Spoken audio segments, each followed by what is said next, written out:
Beleza, então. Então, vai cair capacitores e vai cair a parte de magnetismo início, tá? Então, vamos lá fazer uma revisão para depois fazer questões, tá? Então, capacitor, o que é um capacitor? O capacitor é um dispositivo. Dispositivo. Que serve para quê? Qual é a função de um capacitor? Qual é a função de um capacitor? Armazenar energia. Então, ele armazena energia elétrica, certo? Como é que ele armazena energia elétrica? Ele acumula cargas, elétricas, certo? Então, ele vai acumular cargas elétricas e aí, acumulando cargas, ele acumula energia. Ok. Um capacitor, certo? Um capacitor, ele pode ser, tem vários tipos de capacitores. Eles podem ser cilíndricos, eles podem ser esféricos, mas o que a gente vai estudar é o capacitor de placas planas, certo? É o capacitor de placas planas. Beleza, então. Aí, símbolo de um capacitor é assim. Você tem duas plaquinhas de mesmo tamanho, tá? Então, se você coloca entre A e B, se você submete um capacitor desse, certo? Se você submete esse capacitor a uma certa DDP, certo? Se você submete ele a uma certa DDP, o que é que vai acontecer com ele? Vai acumular cargas em um dos lados, uma carga positiva, vai acumular carga negativa do outro lado, certo? Mas a gente vai dizer que a carga armazenada é Q. Você vai ficar mais Q de um lado, menos Q do outro, e a carga armazenada é Q, certo? Então, verificou-se que a carga armazenada,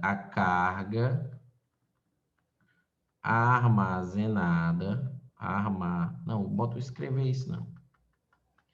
Escrever isso não, porque dá muito trabalho ficar escrevendo. A carga, ela é diretamente proporcional,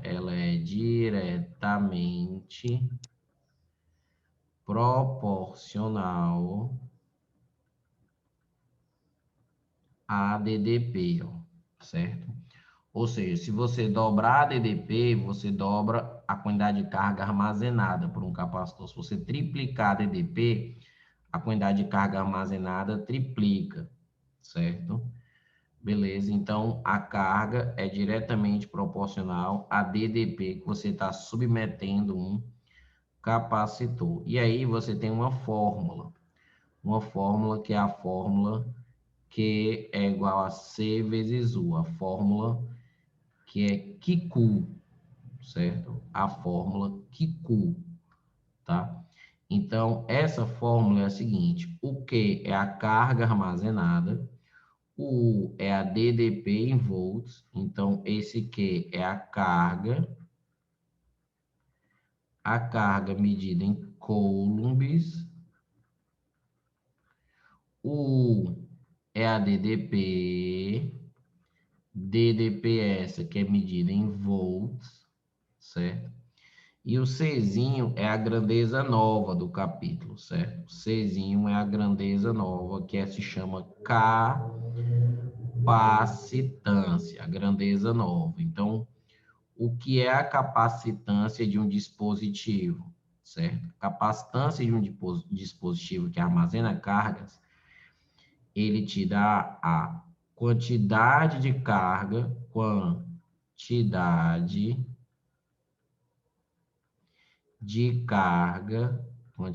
de carga armazenada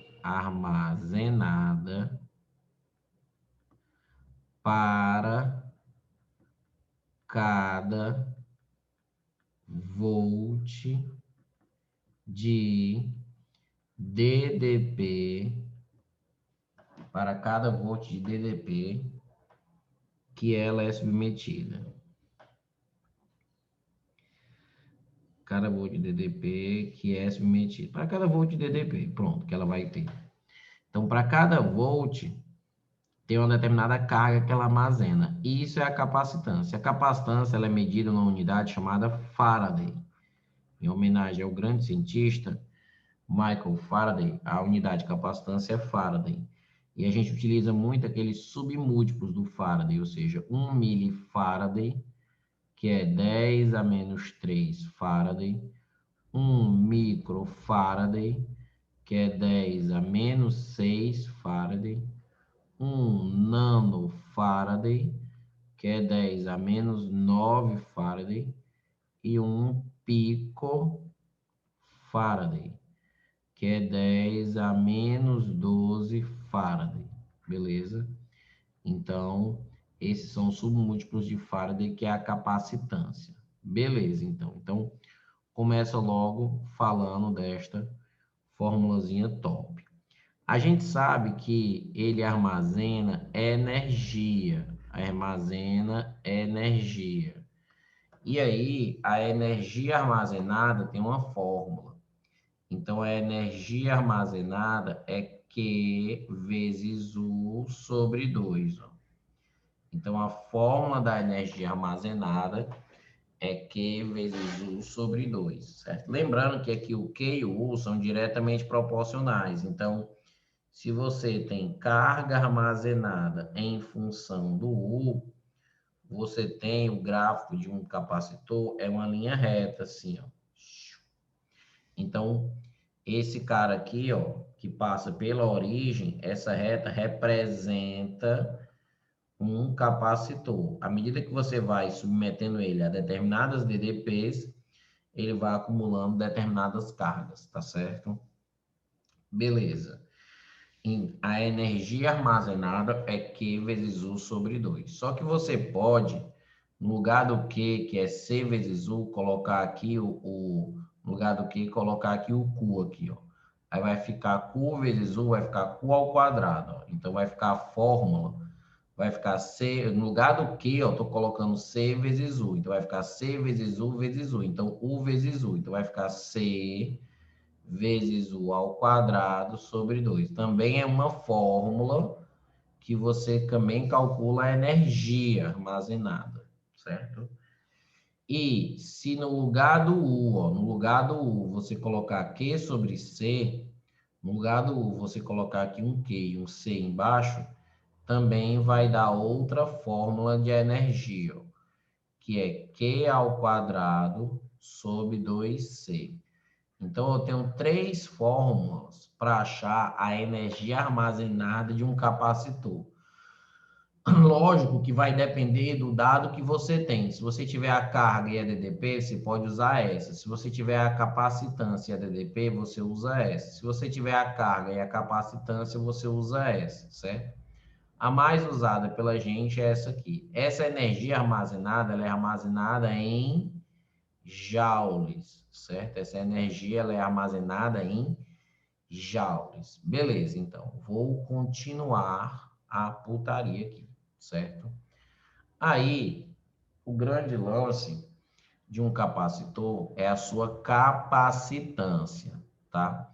E aí a gente descobre o seguinte, ó, que a capacitância de um capacitor não depende do material de que é feito, não depende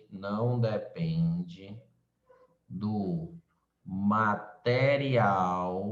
material de que é feito o capacitor, de que é feito o capacitor. Não depende.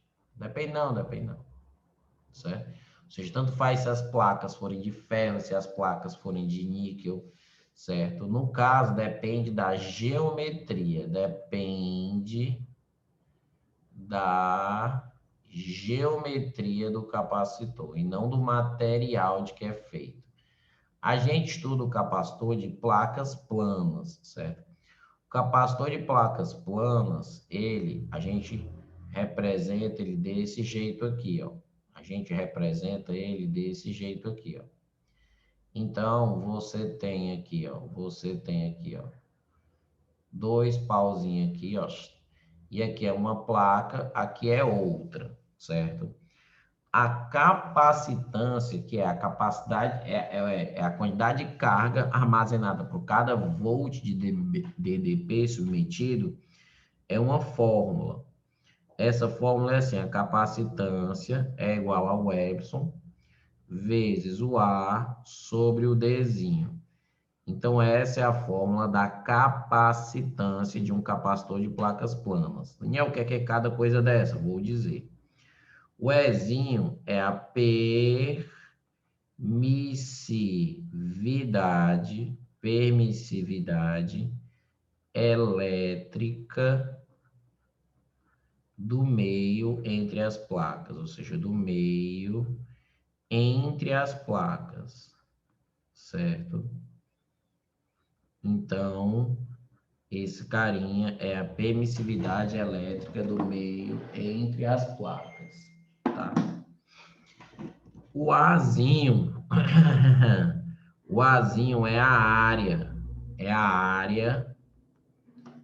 de cada placa, é a área de cada placa. Porque as placas, elas têm que ter a mesma área, então é a área de uma delas, a área de uma placa, certo? As duas placas têm áreas iguais, tá? E o Dzinho, certo? O Dzinho é a distância entre as placas, é a distância entre as placas, ó, entre as placas. Tá, beleza, então. Então, por essa fórmula, a gente percebe, ó, distância tá aqui embaixo, no denominador, tá? Então, a área tá aqui em cima e esse cara aqui, certo? Então, aqui é a área, certo? Ó, aqui é a área, aqui é a distância entre as placas, e essa região entre as placas vai ter algum meio. Esse meio tem uma permissividade elétrica, tá? E aí existe o E0, o Epsilon zero. O Epsilon zero é a permissividade do vácuo. Permissividade elétrica, permissividade elétrica do vácuo, certo? É o E0. E a permissividade elétrica do vácuo é a menor permissividade de todas. É a menor permissividade de todas, certo? Ou seja, qualquer meio que você colocar entre as placas, seja o ar, seja um vidro, seja uma almofada, qualquer diabo que você colocar aqui no meio, vai ter permissividade maior do que o do vácuo, certo? Vai ter permissividade maior do que o vácuo. Então, a gente até diz, certo? Que qualquer meio tem uma permissividade maior do que a do vácuo. Então, se liga nisso aqui também, tá? Então, assim, o meio entre as placas, entre as placas, é chamado de dielétrico. Dielétrico. O meio entre as placas é chamado... Peraí, que essa letra ficou feia. Não, a minha letra é feia, né? Dielétrico.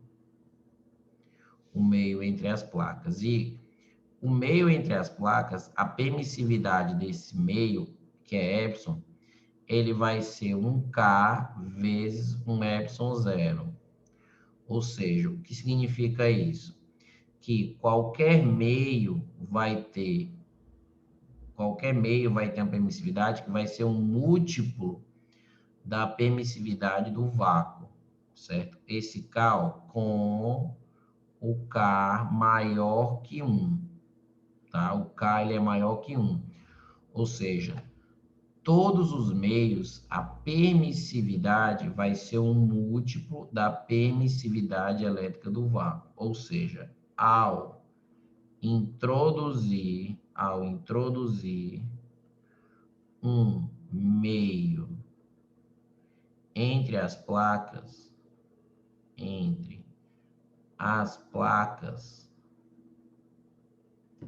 certo? Aumenta a capacitância. Então, a gente aumenta a capacitância, certo? Se você introduzir um meio entre as placas, ó, o Ezinho aumenta. Ou seja, se era vácuo e você introduz um meio, o Ezinho aumenta, tá certo? Então, isso é importante para o capacitor de placas planas, tá certo? Qualquer meio tem uma permissividade maior do que a permissividade do vácuo. A distância, como aqui está embaixo, ó, se você aumentar a distância, a capacitância diminui daquele cara, e não depende do material das placas, certo? Isso é importante, só depende do meio entre as placas, da área da placa e da distância entre as placas. Beleza, então. E aí a gente tem que fazer duas observações aqui, ó, duas observações, certo? OBS, porque tem nas questões, OBS 1. Se você tem um capacitor, certo? E você vai manter ele ligado a um gerador, certo? Se você vai manter ele conectado, se ele vai ficar conectado a um gerador, o que é que ele vai ter de constante? A DDP, ou seja, o U, ele vai ser constante, porque a DDP do capacitor, quem está mantendo é o gerador, tá certo? Outra observação, quando o capacitor ele se encontra carregado, não passa, certo? Não passa corrente entre ele. Então, quando o capacitor está carregado, não passa corrente por ele. Está carregado,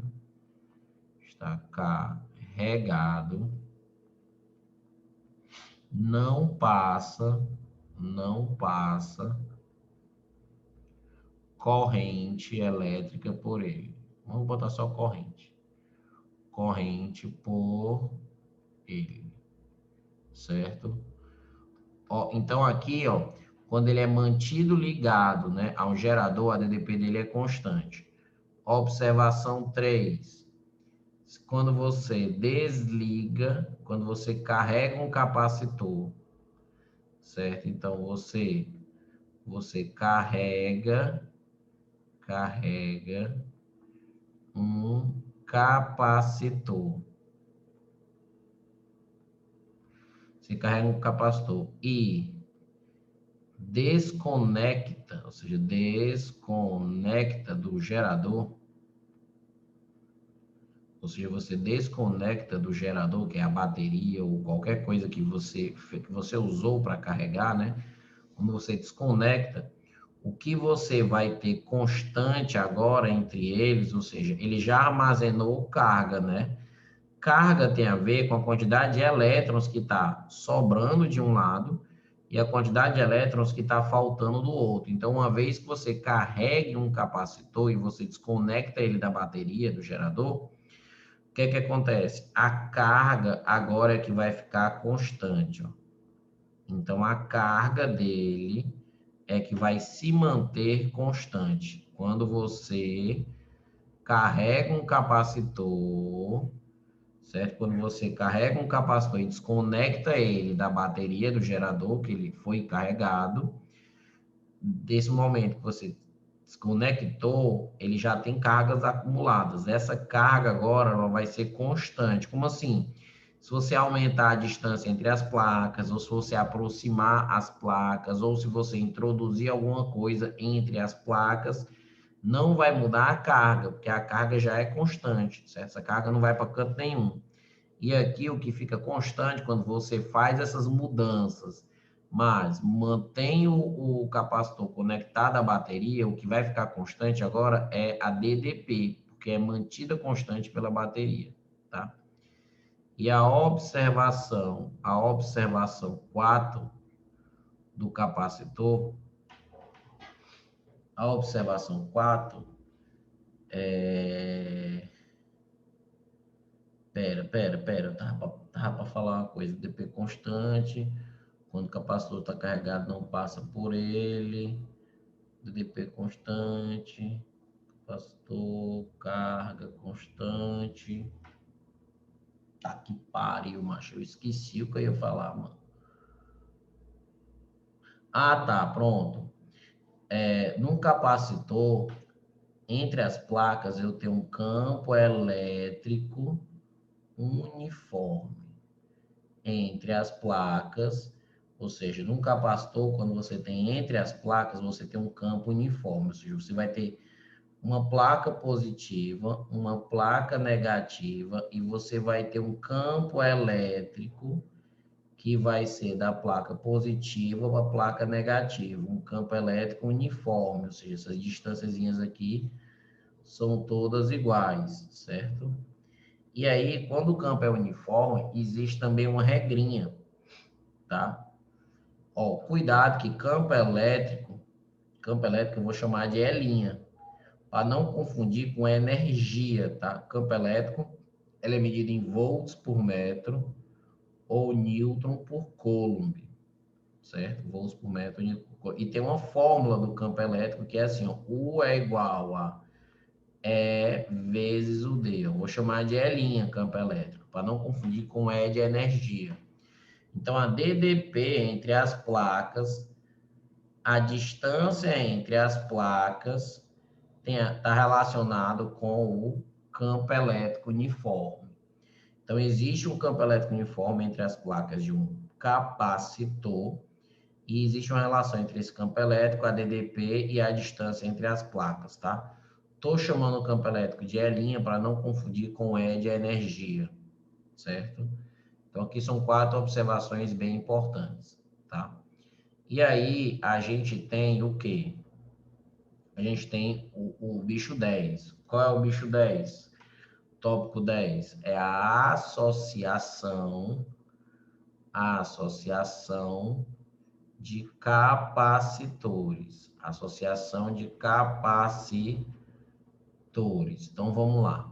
Os capacitores, a forma como eles podem vir, mais de um, né? Eles podem vir associados em série, em paralelo ou na forma mista. Então, vamos lá. Capacitores associados em série.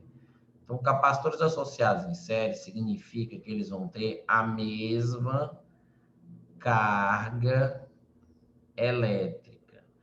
Eles vão ter a mesma carga elétrica. Então, vamos fazer um desenho de uma associação dessa. Então, você tem assim, e esses capacitores aqui, ó, tá entre A e B, ó. Então, esses dois capacitores, eles estão em série. Ou seja, a forma, certo? A forma, quando a gente fala que está em série, a forma é bem parecida, certo? A forma é bem parecida, que é o quê? O fato de você ter um capacitor em seguida do outro, ou seja, você só tem um único fio conectando entre eles, ou seja, vai um e vai pelo outro, ou seja, né? E aí, o que é que acontece aqui? Esse cara, ele tem uma capacitância C1. Esse cara, ele tem uma capacitância C2, tá? A carga armazenada nesse aqui é Q. A carga armazenada aqui também é Q. Por sinal, vou até mostrar como é que fica. Ou seja, se ficar positivo aqui, ó, fica negativo aqui, aí fica positivo aqui e fica negativo aqui, tá? Então, aqui a carga armazenada é Q, aqui a carga armazenada é a mesma, Q, certo? Que é a carga da associação, tá? E esse cara aqui, ele vai ficar com uma certa DDP, um U. Esse cara vai ficar com outra DDP, U2, certo? Então, o que é que eu posso pensar aqui? Seguinte, ó. Primeiro, a soma das DDPs, ó, U1 mais U2 vai ter que dar a DDP da associação, ó, tem que dar a DDP da associação. Então, por exemplo, se ficou 10 volts para cá e 20 volts para cá, então é porque a associação toda tem 30 volts. certo? Então, a soma das DDPs vai ter que dar DDP da associação. Outra coisinha. Como eles vão ter a mesma carga, lembra da fórmula Q é igual a C vezes U. Então, como eles vão ter a mesma carga, ou seja, C1 vezes o U1, ou seja, C1 vezes U1 é igual a C2 vezes U2. O que significa isso, então? Que a DDP e a capacitância são inversamente proporcionais, ou seja, a DDP e a capacitância são inversamente proporcionais. Uma associação em série são inversamente proporcionais. O que significa isso? Ora, quando eu tenho dois capacitores em série, quem tiver a maior capacitância vai receber menos volts, tá certo? Quem tiver a maior capacitância vai receber menos volts. E se eu quiser transformar esses dois capacitores em um só, a gente tem que fazer uma capacitância equivalente. Uma capacitância equivalente. Aí é que vai dar um nó na cabeça do aluno. Por quê? Porque a gente faz o modo seguinte: capacitores em série vai ser parecido com resistores em paralelo na hora do cálculo.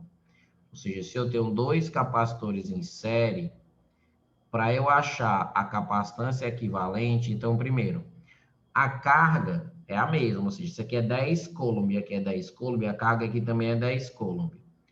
A DDP, ela é a soma, é a DDP da associação toda, e a capacitância vai ser aqui uma tal de capacitância equivalente. Então, quando você tem dois capacitores, a regra que você faz é capacitância equivalente vai ser igual a C1 vezes C2 sobre C1 mais C2. Então, ó, presta atenção, capacitores em série, o cálculo que a gente faz é como se fosse resistores em paralelo, ó, produto pela soma, certo? Produto pela soma. Se você tiver três capacitores,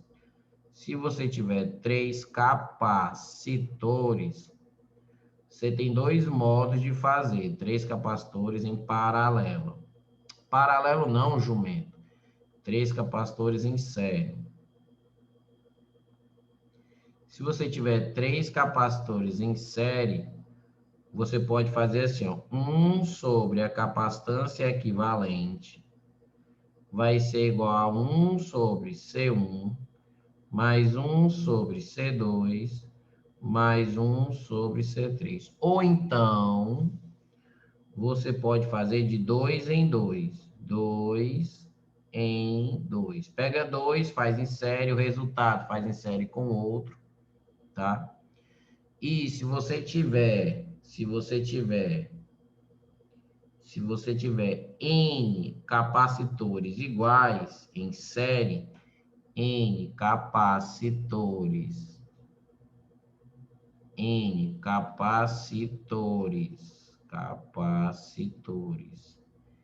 iguais em série, você faz que a capacitância equivalente vai ser a capacitância que é igual de cada um sobre N, certo? Então, capacitância vai ser a capacitância, ou seja, se for só 2 é produto pela soma, se for 3 ou faz essa fórmula gigante, ou faz de 2 em 2 em série, e se for N capacitores iguais em série, a gente pega a capacitância e divide por N, certo?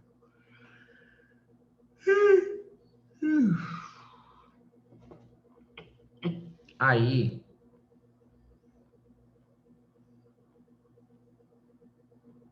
o que é que acontece? Acontece o seguinte. A gente vai ver agora os capacitores em paralelo, tá? Então, cuidado que a regra, né, muda, tá? Então, vamos lá. Capacitores em paralelo. Então, quando capacitores estão em paralelo, quando é que eles vão ter? Quando eles tiverem a mesma DDP.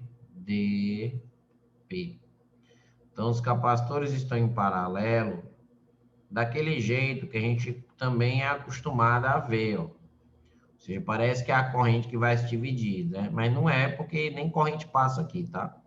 Então, aqui é o capacitor C1, aqui é o capacitância C2, certo? Isso aqui, vamos botar aqui o ponto A, aqui um ponto B. Então, você percebe que tem caminhos diferentes, ó, né? Caminhos diferentes. A carga armazenada aqui vai ser Q1 e a carga armazenada aqui vai ser Q2, certo?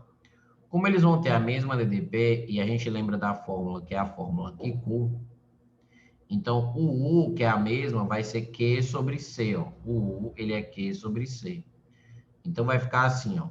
Desse lado aqui vai ficar assim, ó. Q1 sobre C1 vai ser igual a Q2 sobre C2, ó. Q1 sobre C1 é igual a Q2 sobre C2. Ou seja, a carga armazenada, a carga e a capacitância, numa associação em paralelo, a carga e a capacitância são diretamente proporcionais. Diretamente proporcionais. Ou seja, carga e capacitância são diretamente proporcionais. Ou seja, quanto maior a capacitância de um carinha na associação em paralelo, mais carga ele vai acumular. Porque eles estão em DDP, eles estão mesmo volts. Então, se eles vão ter o mesmo volts e o cara com uma capacitância maior é o que acumula mais cargas por volt, então ele vai armazenar mais carga, tá? Aí, quando eu tenho capacitores em paralelo, tá? Se eu quiser trocar por um só, certo? Se eu quiser trocar por um só, a gente, certo? A gente faz uma soma, ou seja, é bem fácil. Se você tem esse cara aqui e você quer trocar esses dois por um só agora, essa capacitância é uma capacitância equivalente. A carga aqui, ó, é a carga total. Então, a carga total, ela vai ser a soma dessas. Ó. Vai ser o Q1 que vem para cá, mais o Q2 para cá. Ó. Q1 mais o Q2, que é a carga da associação. Então, a carga da associação, ela é a soma dessas duas cargas. E, para achar a capacitância equivalente, a gente soma. Então, capacitores em paralelo, para achar a capacitância equivalente, a gente soma. Se for 2, 3, tanto faz, a gente soma, certo? Capacitores em paralelo, a gente soma. A gente soma, tá? Aí é o seguinte, então, a gente não pode se deixar levar, certo?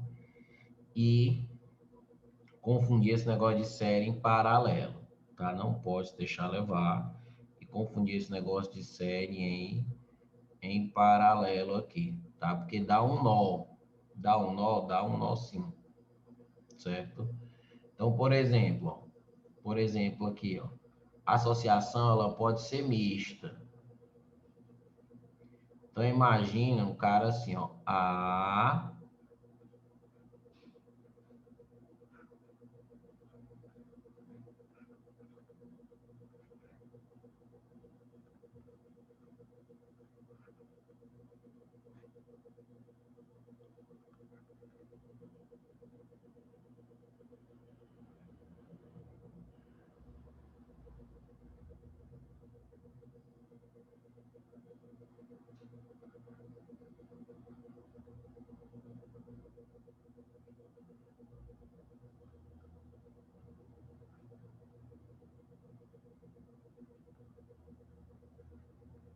Ó, imagina que o cara pergunte assim, ó, qual a capacitância equivalente entre A e B? Ó? Qual a capacitância equivalente entre A e B? Ó? Entre A e B. Então, isso aqui às vezes dá um nó na gente, dá um nó. Então, por exemplo, como é que eu vou fazer? Bem, você pode pensar de uma forma parecida com resistores. Ou seja, ó, esse ponto aqui é A, aí vai passar por um capacitor, né? Aí quando chega aqui, o ponto muda. Ó. Como esse aqui é B, eu vou chamar isso aqui de C. Então, assim, esse cara aqui, ele vai estar em série, mas ele não vai estar em série com esse aqui, ó, porque entre eles eu tenho um nó, ou seja, a carga vai se dividir, ó.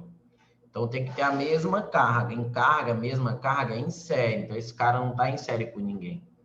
Aqui começa uma associação em paralelo. Tem um caminhozinho aqui em cima e tem um caminhozinho aqui embaixo. Será que esse 8 está em paralelo com esse 5? Não. O 8 ele é esse caminho todinho, ó, entre C e B. Ó. Certo? O 8 ele é esse caminho todinho entre o C e o B. Então, esse cara, certo? Ele vai estar em paralelo, na verdade, é com esse conjunto aqui. Ó. Então, eu vou começar com esses dois que estão na sequência do mesmo fio. Então, eles estão em série. Então, eu começo ó, fazendo a associação em série do 5 e 20. Quanto é que é a associação em série de 5 e 20? Aí, cuidado, porque a negada acostumada com resistor faz o quê? 5 e 20 é 25 em série, é só somar. Não, jumento. A gente está falando de capacitor. Então, em série, você vai fazer o cálculo, que é 5 vezes 20 sobre 5 mais 20. Ó, dá um nó na cabeça. Então, vai ficar 100 por 25, que vai ficar 4. Então, série de 5 e 20 deu 4. Então, no lugar dessa galera toda aqui, vai ter um 4 microfarad, certo? No lugar dessa galera toda. E aí, esse cara de 4, ele vai ficar em paralelo com o de 8 aqui, ó. Então, esse aqui é 4, esse aqui é 8 e esse aqui é 6, ó.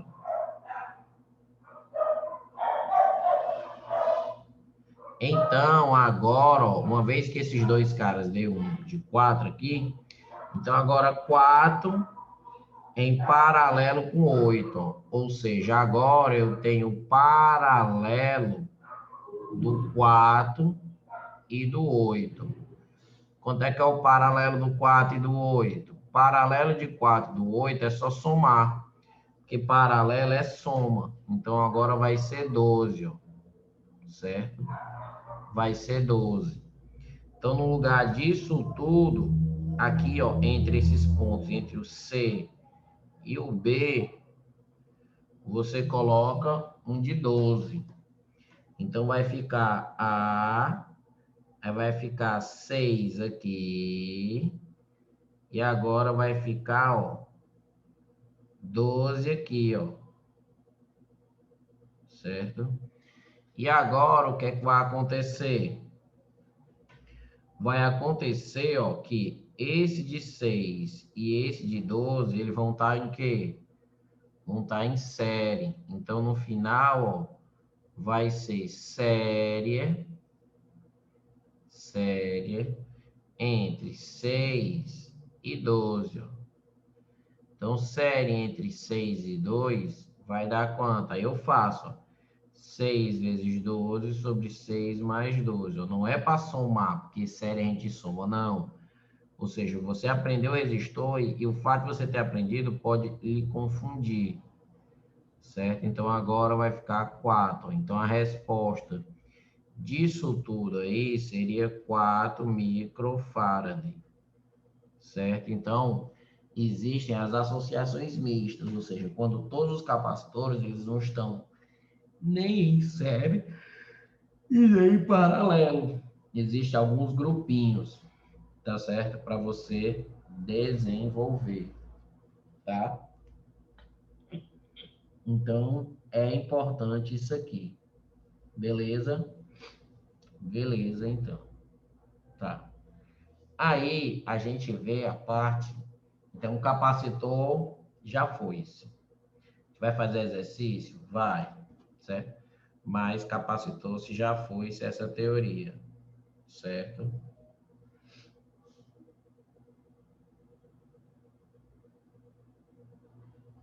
Ó, então, vamos lá. Aí vem a parte do magnetismo.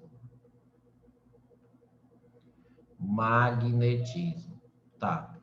Então, o que é o fenômeno magnético? Ou seja, o fenômeno magnético é o fenômeno de um determinado objeto, certo? Um determinado objeto atrair, atrair alguns metais, certo? O fenômeno do magnetismo tem a ver com o objeto ter esse poder de atração para alguns metais. Não são todos, certo? A palavra magnetismo veio da rocha no qual o fenômeno foi descoberto, certo? A rocha, ela se chama magnetita, magnetita, certo? Tem um óxido de magnésio e um óxido de ferro, na verdade. A magnetita tem um óxido de ferro, que é o Fe3O4, certo? Esse cara aqui, certo? A rocha que tem o principal componente, esse cara aqui, tá? Tem esse poder de atrair alguns metais. Entre esses metais que são atraídos, a gente tem o ferro, certo? A gente tem o níquel, certo? A gente tem o cobalto, certo? Tem alguns metais, tem outros também, certo? Esses são os principais, certo? Ah, o material, né? Tipo, o objeto que atrai esses metais, a gente deu-se o nome desses objetos de ímã, certo? Então, o ímã, certo? O ímã é o nome do objeto, certo? No qual só tem esse fenômeno do magnetismo, essa atração, certo? Ela consegue atrair alguns metais. Ok. Aí, a teoria, certo? A teoria do magnetismo, ela surgiu, né, ao longo dos diversos séculos aí, e a gente já dá o resumo já, ou seja, qual é o resumo? O seguinte, que todo ímã, todo objeto com essa capacidade de atrair os metais, todo ímã tem um polo norte e um polo sul, ou seja, tem duas regiões, todo ímã tem duas regiões. Essa região aqui, ó, o N é o polo norte do ímã, e o sul, né? Esse Szinho é o polo sul. Polo sol é ótimo, né? Polo sul. E aí, o campo magnético, certo? Vamos lá. Campo magnético. Então, o campo magnético, certo? São linhas fechadas, linhas fechadas, que saem, linhas fechadas que saem do norte para o sul. O que é que são linhas fechadas? Ou seja, são linhas que iniciam no norte e terminam no sul. Então, aqui você tem exemplo de algumas linhas dessa, certo? Você tem exemplo de algumas linhas dessa, certo? Então, são linhas, ó, que saem do norte e vão para o sul. Toda linha que sai do norte termina em um sul. Essa é uma das diferenças entre o campo elétrico e o campo magnético. O campo elétrico, as linhas, elas não são linhas fechadas, certo? Não são linhas fechadas, tá? Então, aqui representa, certo? As linhas do campo magnético, tá? A gente vai ver depois que o campo magnético,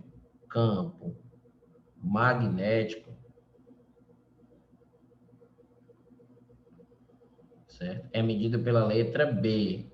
Se a gente representa como a letra B e é medida em Tesla, em homenagem ao Nikola Tesla, certo?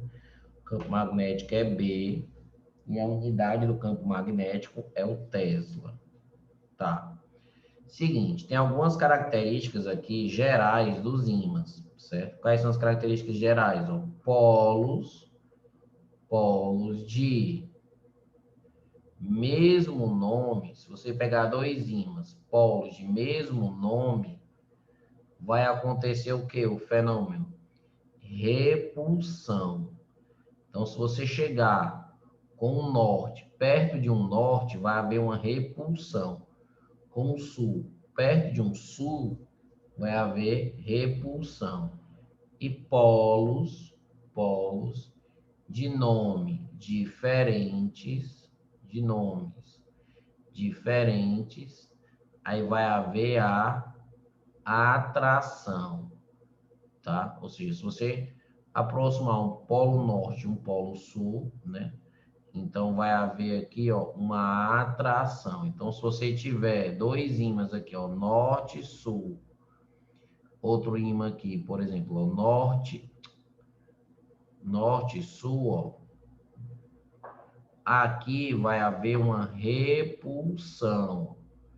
Repulsão. Uma força magnética vai atuar aqui e uma força magnética vai atuar aqui, porque é norte com norte, é o mesmo nome, certo? Se você tiver aqui, ó, norte e sul, e aqui você tem, ó, sul e norte, aí sim, agora você vai ter uma atração. Porque aqui é norte, aqui é sul, então vai ter uma força magnética agindo nos ímãs, atraindo um ímã para o outro. Tá, beleza? Outra característica dos ímãs, a não ser essa, é a inseparabilidade. Inseparabilidade é a inseparabilidade dos polos magnéticos de um ímã. Magnéticos de um ímã. Ou seja, é impossível você ter um ímã monopolar, ou seja, todo ímã tem norte e sul, tá? Todo ímã tem norte e sul. Daniel, e se eu dividir um ímã bem aqui no meio, para ver se eu fico só com uma banda norte e outra banda sul? Eu vou conseguir fazer isso? Você divide o ímã, só que, porém, a divisão de todo o ímã gera dois novos ímãs, certo? Então, ó, divisão de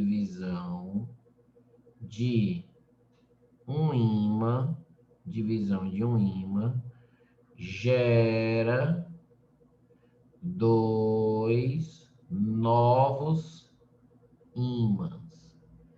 Então, não adianta, se você tentar dividir para conseguir só um lado norte, outro lado sul, você se ferra, porque você não vai conseguir, tá? Você não vai conseguir se você dividir.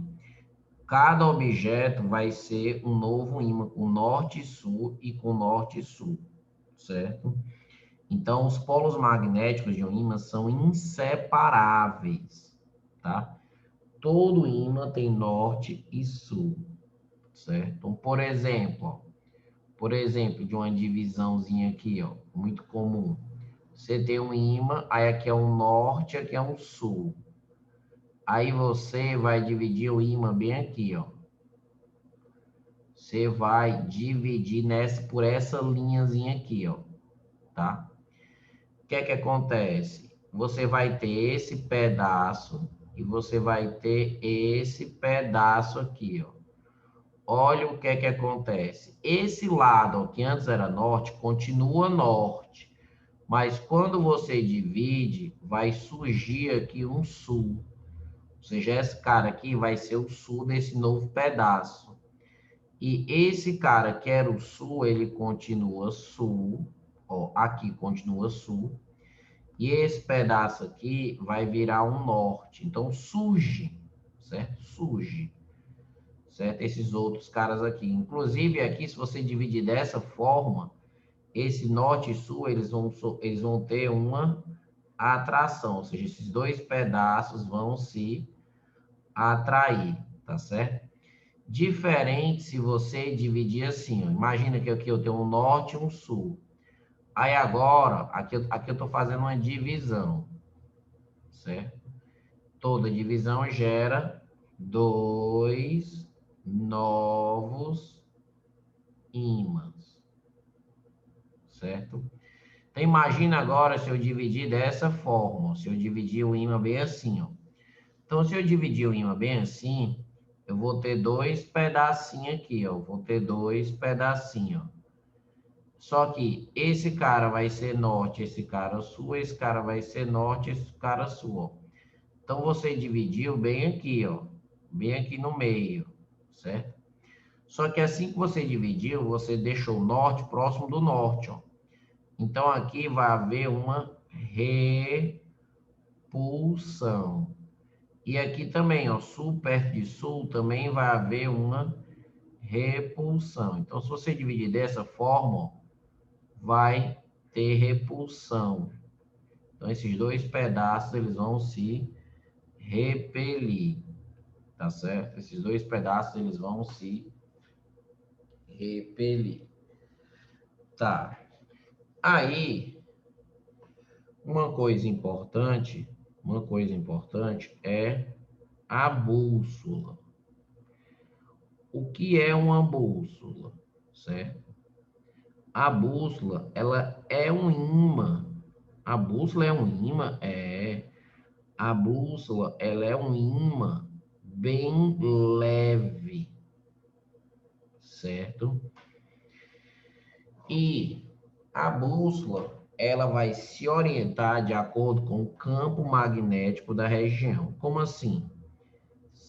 Se você tem um campo magnético da região para lá, a bússola vai se orientar desse jeitinho aqui, ó. Espera, eu desenhei muito mal isso aqui agora. Então, assim, ó, quando a bússola ela tá assim, ó. Então, em geral, esse é o desenho de uma bússola, certo? Em geral, esse é o desenho de uma bússola. Então, quando a bússola tá apontada para lá, é porque o campo magnético da região tá para lá, ó. Certo? Ou seja, o campo magnético, lembra, ele está saindo do norte e indo para o sul, certo? O sentido do campo magnético que ele aponta é do norte para o sul, tá? Então, se está indo para lá, a bússola ela vai estar apontando no sentido do B, certo? Ou seja, se o B for para baixo aqui numa região, ó, a bússola ela vai estar apontando assim, ó. Então a bússola ela vai estar apontando assim, ó.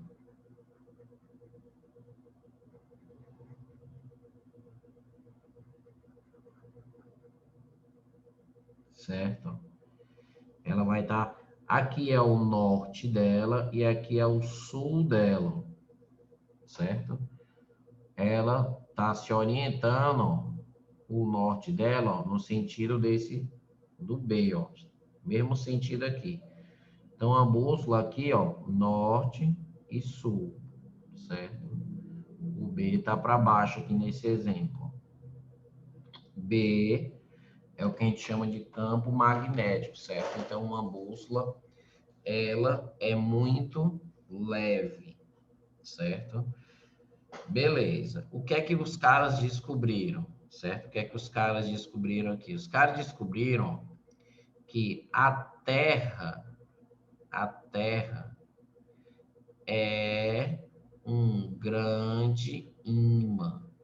Os caras descobriram que a Terra, ele é um grande ímã. Então, quando você tem a Terra, o núcleo da Terra, você tem metais, certo? E que geram um campo magnético. Só que é o seguinte, a Terra, ela gira nesse sentido aqui, por exemplo. Mas o eixo magnético da Terra, o eixo magnético da Terra não coincide com o eixo de rotação da Terra. Então, o eixo magnético da Terra é assim, ó. Vamos considerar os mapas comuns, certo? O que é um mapa comum? É a Europa aqui no meio, a África, né?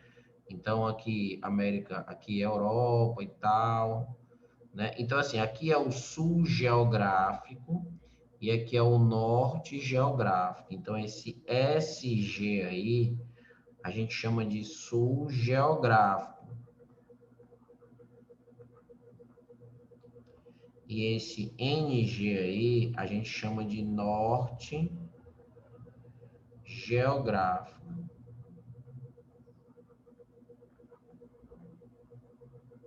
Certo? Então, sul geográfico e norte geográfico. Ok. Só que, na verdade, tá? Isso aqui é devido aos mapas, tá? Então, aqui Europa e tal, África, né? Na verdade, o sul geográfico, quem está perto dele é o norte magnético da Terra. Ou seja, como a Terra é um grande ímã, tem um norte magnético bem aqui e aqui tem um sul magnético. Aqui há aproximadamente 11 graus essa diferença entre o eixo de rotação da Terra, né, e o eixo magnético da Terra. Então, na verdade, ó, o norte geográfico ele fica próximo do sul magnético. Aqui é um ponto que fica no Canadá, aqui. E aqui o norte magnético é um ponto que fica na Antártida, certo? Antártida. Aí, seguinte. O campo magnético, ele sai do norte e vai para o sul. Então, o campo magnético, ele está indo assim, ó, sobre a Terra. Ó. Ele está indo do norte para o sul. Ó. Por isso que os ímãs não, as bússolas, elas apontam. Quando você diz, olha, uma bússola, ela aponta para o norte. O que significa, na verdade? Será que a bússola está apontando para o norte? O que é que você acha? Então, na verdade, vamos lá, qual é a verdade? Se o cara disser que uma bússola aponta, né? Porque a agulha de uma bússolazinha sempre aponta para a mesma direção, certo? Os chineses usaram nas navegações, tá? Então, a bússola aponta para o norte. Será que está correto? Para o norte. Então, essa frase ela precisa ser melhorada, certo? Porque, na verdade, a bússola ela não aponta para o norte. Ela aponta para o sul magnético. Porque ela está indo na direção norte magnético, sul magnético, que é o campo magnético. Só que o sul magnético, ó, ele fica do lado do norte geográfico, bem pertinho. Então, quando o pessoal diz que a bússola aponta para o norte, ele está falando desse norte aqui, na verdade, é o norte geográfico, que não é muito bem exato, certo? Mas é próximo, ou seja, o sul magnético é próximo ao norte geográfico. Então, as pessoas sabiam que a bússola apontava para o norte, certo? E essa noção de norte magnético geográfico apareceu depois. Então, norte geográfico. Na realidade, ela aponta para um pontinho bem do lado, certo? Que é o sul magnético. Então, tenta entender isso aqui, certo? Tenta entender isso aqui, beleza? Outra coisa também que é importante aqui, antes de passar para outro tópico, o processo que um ímã leva para atrair outros metais, certo? Então, o processo de imantação é o seguinte, ó. Então, vamos imaginar o seguinte, ó. Existe um ímã permanente. Ímã permanente é ímã, certo? É um ímã. A gente pode falar só ímã ou ímã permanente. Ímã permanente é aquele que tem os polos fixos, certo? Ou seja, esse cara aqui, ó, ele é norte e esse cara aqui é sul. Beleza, ele é um ímã permanente, ele é um ímã. Aí vamos colocar aqui um objeto. Esse objeto, esse lado aqui é A e esse lado aqui é B. Esse objeto, ele é um objeto de ferro. O ferro dos objetos é o que sofre maior atração por um ímã. Olha o que, na verdade, acontece, certo? Para ocorrer a atração. Então, um ímã permanente atrai um pedaço de ferro. Como é que é esse processo? Seguinte, ó. Lembra que o ímã, as linhas saem do norte e vão para o sul? Ó. As linhas saem do norte e vão para o sul. Beleza. Então, as linhas saem do norte e vão para o sul. Certo? Essas linhas aqui, elas também têm aquelas propriedades, tá? Elas não podem se cortar, nenhuma corta a outra, tá? Em cada ponto, o campo magnético é representado por uma tangente àquele ponto, enfim, características de linhas de indução. Aí, olha o que é que acontece para ver, certo? Olha o que é que acontece para aqui. O norte, ele cria um campo magnético aqui, ó, um B. Então, esse B está sendo criado por esse norte. É uma linha que sai daqui, vai lá e dá a volta para chegar aqui nesse sul aqui, certo? Então, o norte sai uma linha aqui, um campo magnético que aponta para lá. Esse campo magnético, ele vai pegar o ferro e vai fazer com que essa barra de ferro fique imantada.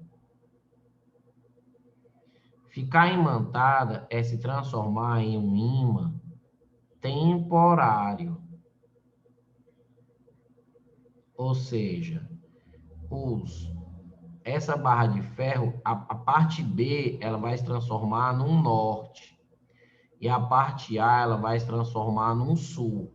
Certo? Ou seja, como o B é para lá, essa cabeça aqui no lugar do B, ó, vai ficar o norte, certo?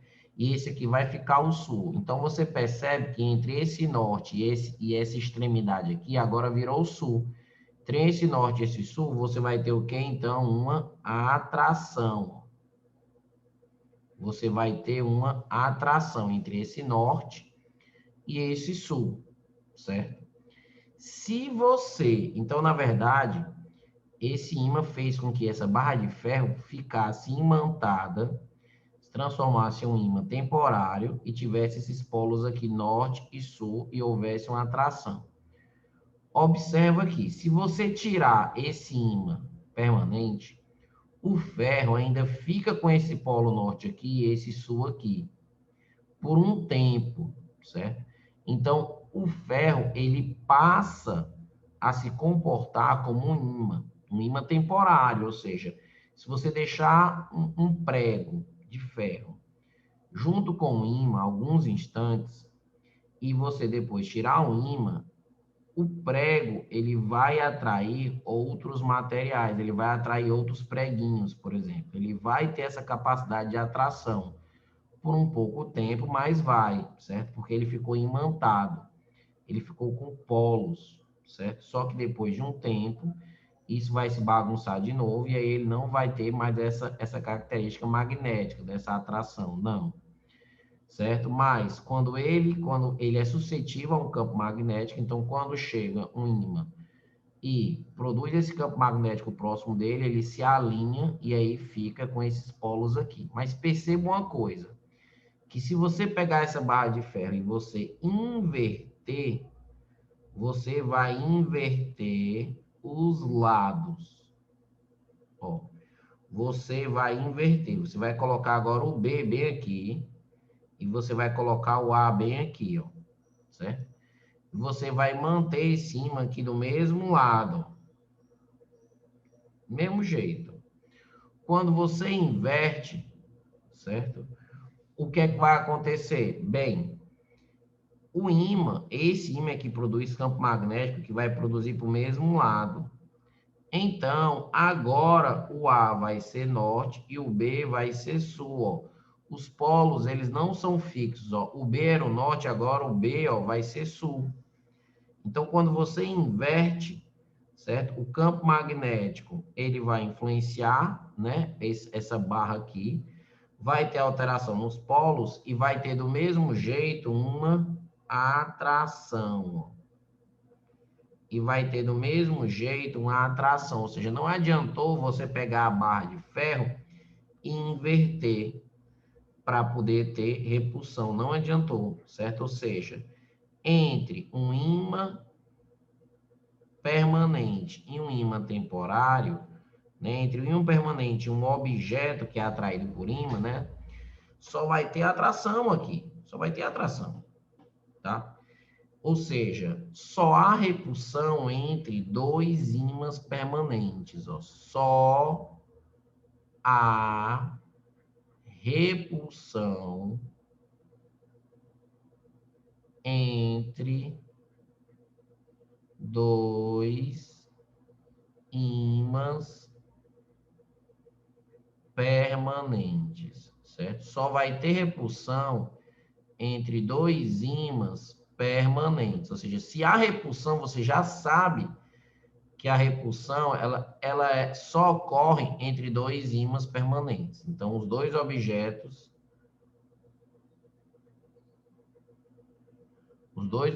que estão lá sofrendo a repulsão magnética são ímãs, certo? Agora, já se tiver uma atração, pode ser, né? Pode ser um ímã e um objeto, né? Um ferro, como pode ser dois ímãs, se você tiver uma atração. Beleza? Tá. E aí vem o último bloco, certo? O último bloco é sobre a força magnética em cargas. Força magnética. Força magnética. Então, assim, como é que vai surgir a força? Como é que vai surgir a força magnética? Vou dar uma olhada na fórmula. F é igual a Q VB seno de θ, certo? QVB seno de θ. Então, ó, o F, ele é a força magnética. Então, o F, ele é a força magnética. Certo? Força magnética que é em Newton. O Q é a carga, ou seja, para ter força magnética, a partícula que vai sofrer a força tem que estar carregado, que é a carga elétrica. Então, você precisa, a força magnética ela é sofrida por uma carga elétrica, carga essa que é medida em Coulomb, mas para essa carga receber força, ela tem que estar em movimento, ela tem que ter velocidade. Se a carga estiver em repouso, ela vai sofrer a ação da força magnética? Nunca. Ela tem que ter velocidade, ou seja, ela tem que estar se movendo, ela tem que ter carga, não pode ser uma partícula neutra, tem que estar se movendo, tem que ter velocidade, tem que estar numa região que tenha um campo magnético. Campo magnético. Esse campo magnético também é chamado de campo de indução magnética. Mesma merda, tá? Campo magnético. Mesma merda aqui para nossas questões. Campo magnético que é medido em Tesla. Campo magnético que é medido em Tesla. E esse θ aqui, ó, ele é o ângulo entre essas duas grandezas que são vetoriais, ó, ângulo entre o V e o B, ó. Ângulo entre V e B, ó. Ou seja, onde é que o seno é zero? Aqui não é θ, né? Onde é que o seno é zero? Seno vai ser zero no 0 e no 80, né? Ó, seno de 0 graus, ó, é zero. E seno de 180 também é zero. Ou seja, o V e o B não podem estar fazendo nenhum ângulo de 0 graus ou nem o 180. Ou seja, o V e o B, né? V e B não podem estar na mesma direção. V e B não podem ter a mesma direção. Não podem, porque se tiverem a mesma direção, certo? A força vai ser nula. Como assim?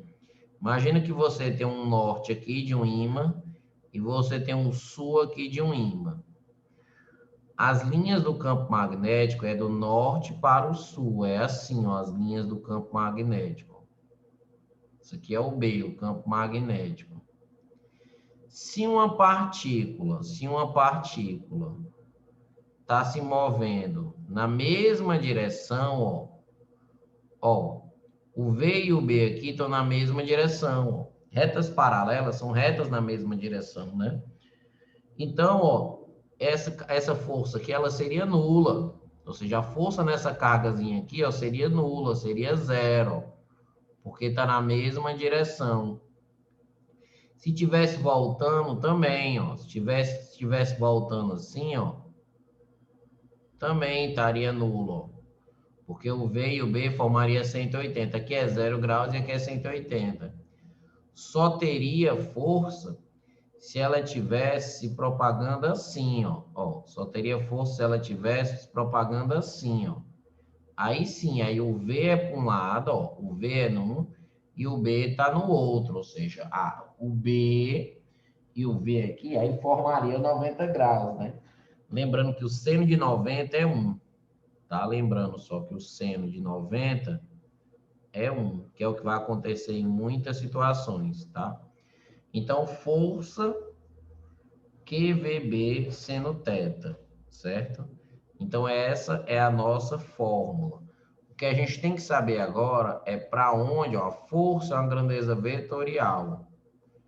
A velocidade é uma grandeza vetorial. O campo magnético é uma grandeza vetorial. E esse produto que tem entre o V e o Q, ele é um produto vetorial. Ou seja, é um produto que o resultado também dá um vetor.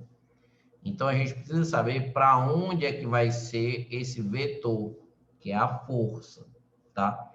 E aí existe regrinhas com mãos, certo? Existem regrinhas e regrinhas com mãos, tá? Então, primeiro, então a mão, a gente vai fazer ela assim, ó, certo? Aqui é como se fosse a nossa palma da mão, tá? Ou seja, aqui é aqueles risquinhos, né? Tem na nossa mão e tal, beleza, enfim. Ó, isso aqui era para ser uma mão, tá? Aí o que é que significa? O seguinte, ó. O dedão é a velocidade. Essa mão aqui é a nossa mão direita, certo? É a regra da mão direita, tá? O dedão, ele é a velocidade, certo? O dedão, ele é a velocidade. os dedos, ó, os dedos, ele é nosso B, que é o nosso campo magnético, certo? É o nosso campo magnético. E a força vai estar na palma da mão aqui, ó. A força, ela tá bem aqui, ó. Certo? A força tá nesse pontinho aqui, ó. A força, certo? Ele sai da palma da mão, tá? Essa força sai da palma da mão quando a carga ela for positiva, certo? Quando a carga for positiva, vai sair aqui da palma da mão, perpendicular à palma da mão, só que saindo assim, certo? Como se fosse uma força, como você estivesse empurrando, certo? Empurrando. Aí, a gente vai ver algumas situações para você entender melhor. Eu sei que essa coisa espacial, esse negócio de entrando, saindo, é um pouco chato, certo? É um pouco chato, tá? Mas eu vou mostrar para vocês. Primeiro, eu vou só mostrar uma representação vetorial que você tem que saber.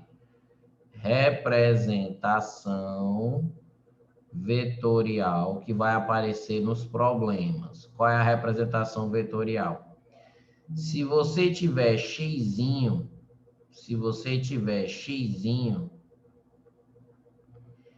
representando o campo magnético, certo? Se você tiver xzinho representando o campo magnético, o que significa o xzinho? Xzinho significa que está perpendicular ao plano e entrando no plano.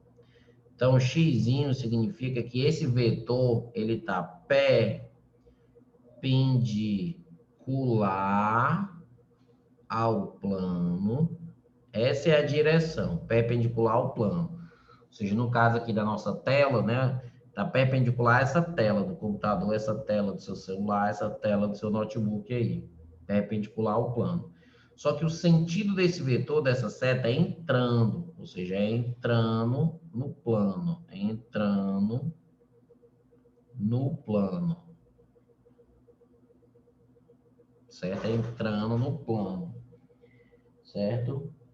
É afastando do observador, né? É entrando no plano, esse xzinho, certo? É para dentro do papel, ó. O sentido é o sentido de dentro do papel. Você está entrando, você não está saindo dentro, certo? Já a outra representação é essa pontinha, ó, essa bolinhazinha aqui, ó. Essas pontinhas aqui, essas bolinhas. Essas bolinhas também é perpendicular, só que é saindo do plano. É saindo do plano. Essas representações são representações vetoriais.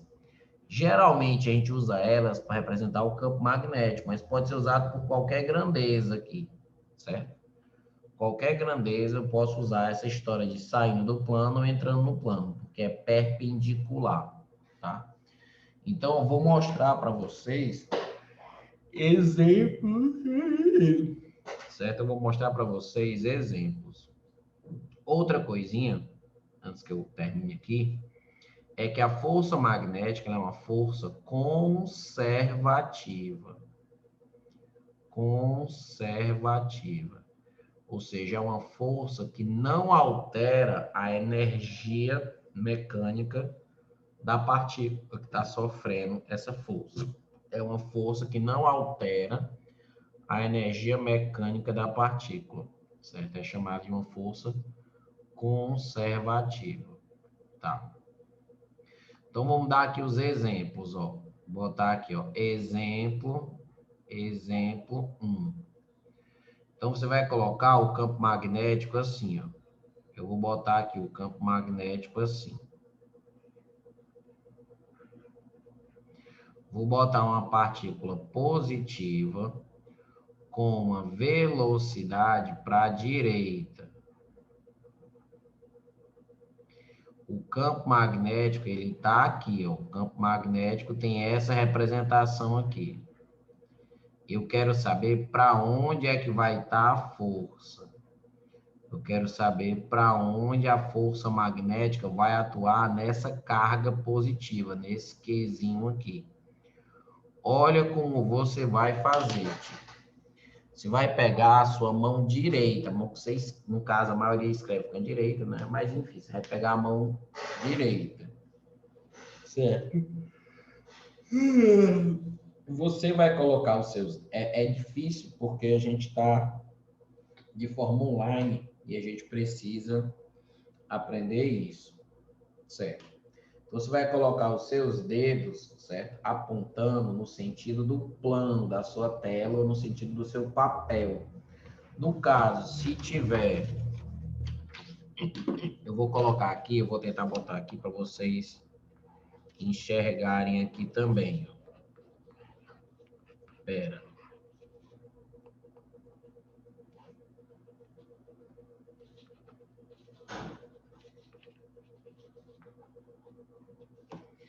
Ó, deixa, vocês, acho que vocês estão me vendo pequenininho, né? Enfim, acho que vocês estão me vendo aí.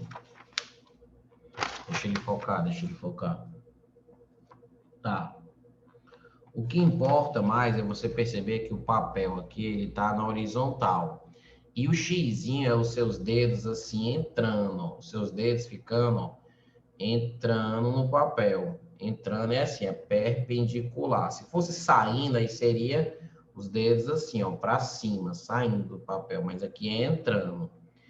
O dedão, ele representa a velocidade. Então, você vai virar o seu dedão, certo? Então, na verdade, se você tem um papel aqui, você vai ter que fazer assim, ó. O dedão para lá, ó, e a mão entrando na tela, porque eu estou fazendo aqui com relação à tela. Então, a força magnética ó, vai estar aqui, ó, na palma da mão, a força magnética, se a carga for positiva. No caso, eu coloquei aí a carga para ela ser positiva. Então, ela vai receber uma força para cima, ó, vou empurrar, ó, uma força para cima. O dedão tá para lá, certo? O dedão representa a velocidade, então ele está indo para a direita, essa partícula.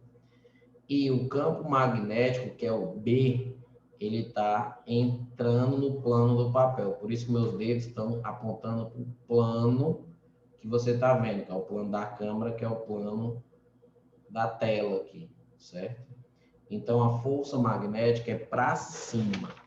Então, nessa situação, a força magnética aqui, ó, a força magnética, ela é para cima, certo? Para cima. O que é que vai acontecer? Veja que a força magnética, ela vai formar 90 graus com a velocidade, ó.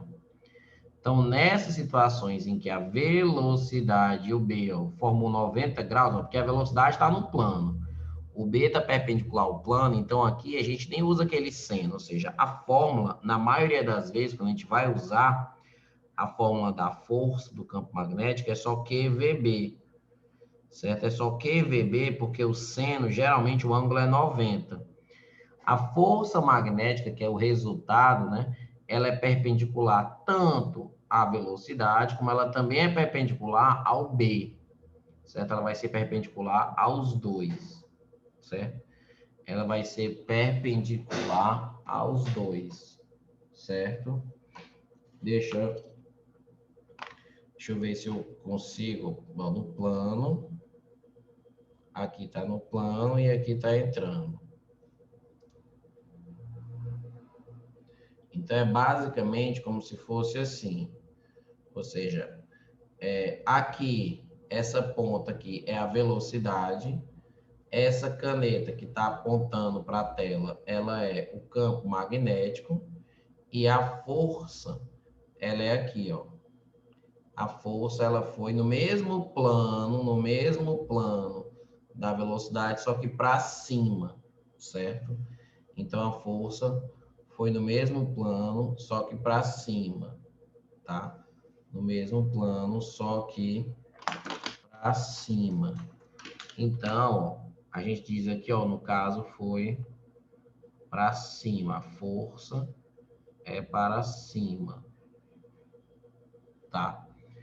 E aí essa força, ela vai fazer com que essa partícula que tem essa velocidade, ela realize uma trajetória curva, porque é uma força, quando a força atua perpendicular à velocidade, vai ser uma trajetória curva, certo? Vai ser uma trajetória curva. A força magnética, ela vai desempenhar o papel de força centrípeta. A força magnética, ela vai desempenhar o papel de força centrípeta, certo? Então, força magnética vai ser a força centrípeta. Força magnética, QVB. Força centrípeta, MVzinho ao quadrado sobre o raio, certo? E aí, se você quiser, você corta, ó. Você corta um Vzinho aqui, ó, com um dos Vzinhos aqui. Aqui é V ao quadrado. Então, é V vezes V. Então, eu vou cortar um V daqui com um V daqui. E aí, você pode até isolar o R, ó. Então, o R vai ser MV sobre QB, ó. Certo? Certo? MV sobre QV. Certo? MV sobre QV. Então, esse R é o raio da trajetória. É o raio da trajetória. Então, quanto maior a massa, maior o raio. E quanto maior a velocidade, maior o raio. Já esses dois não. Quanto maior a carga, menor o raio. E quanto maior o campo magnético, menor o raio. Tá? Então, você tem que perceber por que a força ficou para cima, usando a tal da regra da mão direita, que é chatinho, é complicado você ensinar dessa forma à distância, regra da mão direita, que eu nem sei se vocês conseguiram visualizar alguma coisa aí, certo? Regra da mão direita, tá? Eu vou fazer outro exemplo, certo? Eu vou fazer outro exemplo para você perceber aqui, certo? Se vocês não estiverem entendendo, vocês têm que dizer, certo? Porque facilita o professor saber se a galera está entendendo, se está voando, se já desistiram, se ainda estão insistindo, se ainda resta esperança, se já não resta esperança. Então, é importante, tá? Então, vou fazer aqui outro exemplo. Exemplo 2. Então, vou botar aqui uns pontinhos agora, ó. Os pontinhos para representar o campo magnético. Os pontinhos para representar os campos magnéticos. Vou botar só 4 mesmo para representar. Os pontinhos para representar o campo magnético, o B da região. Eu vou botar agora a velocidade, ó, uma partícula negativa indo aqui para baixo, ó, com velocidade para baixo, certo? Para onde vai apontar a força? Então, olha essa situação agora. Porque assim, o papel ele está aqui, mas os seus dedos que vão estar perpendicular ao papel não vão estar entrando, agora não, eles vão estar saindo, eles vão estar perpendicular saindo, porque agora é pontinho. Então eles vão estar saindo, certo? E o seu dedão, ele vai apontar para baixo, certo? Então, por exemplo, aqui eu tenho que fazer assim, eu tenho que virar minha mão para apontar para mim. Ou seja, os meus dedos têm que apontar para mim, ou seja, tem que sair da tela e apontar para mim. Só que o dedão não pode ser assim, ó, o meu dedão está para cima, mas a velocidade está para baixo. Ó. Então, você vai ter que fazer assim, ó, você teria que fazer assim, ó, os seus dedos apontar para você e o dedão está para baixo. Os seus dedos apontar para você e o dedão está para baixo. O que é que acontece? Se a carga fosse positiva, a força estaria na palma da mão. A força seria para a esquerda aí, certo? Só que como a carga ela é negativa, nesse exemplo que eu estou botando aqui, como a carga, ou seja, se a carga fosse positiva, a força seria para cá. Só que como a carga é negativa, então a força magnética ela vai ser para a direita. Ela vai estar no plano do papel para a direita, certo? Então, essa partícula ela vai ter uma trajetória curvilínea. Ela vai ficar viçando aqui, certo? Então, é importante você saber qual é a direção e sentido da força magnética, além de lembrar da fórmula, que é a fórmula força é igual a QVB. Lembrando que o seno ele não aparece aqui porque o V forma 90 graus com um B. Então, 90 graus sendo de 90 dá 1. Então, por isso que fica só nesse caso aqui, QVB. Tá certo? Então, essa é a ideia, gente. Essa é a ideia. Esse é o roteiro que vai estar na prova, tá? Explicação, eu sei que demorou mesmo, porque tinha muita coisa nova para cair, tá? Muita coisa nova para cair. E vocês estão meio calados hoje. Tipo, nem no chat estão falando nada. Eu vou abrir algumas questões que eu sei que são importantes para vocês, certo? Eu vou abrir algumas questões que eu sei que são importantes para vocês. Espero parar compartilhamento e vou pegar aqui uma questão aqui. Espera. 10 segundinhos, 10 segundinhos, 10 segundinhos, 10 segundinhos, 10 segundinhos.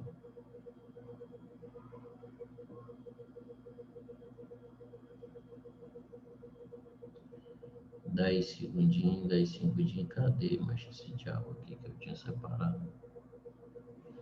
Ah, tá aqui, pera.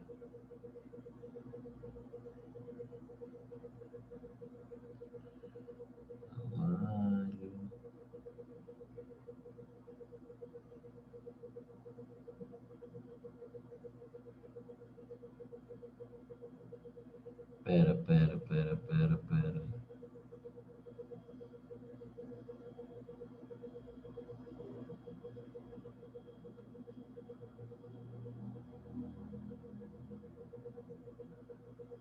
Fundamentos.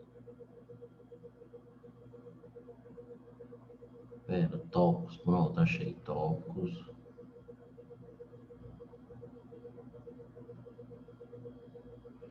Pronto.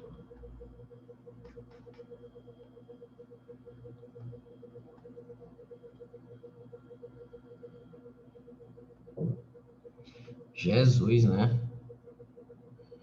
Fernandão, o que é que a gente faz, hein, Fernandão? O que é que a gente faz, hein, mano? Complicado, né, mano? Deixa eu pegar aqui, ó, chora. Ó, vou pegar aqui.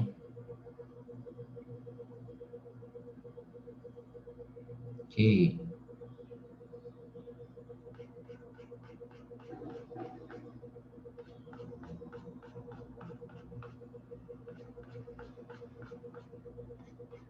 Aqui, ó, capacitores e tal. Energia de capacitor e tal. Placas planas e tal. Coisadinha e tal. Cadê os exercícios, mas dessa merda? Ah, tá aí. Então tem umas questõezinhas bestas, né? Só para aplicar a fórmula, né? Você colocar a carga e tal, umas questõezinhas meio bestas. Agora é importante, ó, por exemplo, questão, por exemplo, começa 6, ó.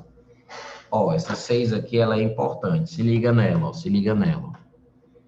Vamos anotar aqui, vamos falar dela aqui, ó. Ó, então se liga, ó. Um capacitor plano, certo? Um capacitor plano a ar é ligado a uma bateria, carregando-se plenamente. mantendo ligado a citada bateria, então perceba que ele vai dizer que vai manter ligado. Então, quando um capacitor é mantido ligado a uma bateria, certo? A um gerador, o que é que vai ficar constante nele, que eu falei? O U. Então, o U vai ficar constante. O U vai ficar constante.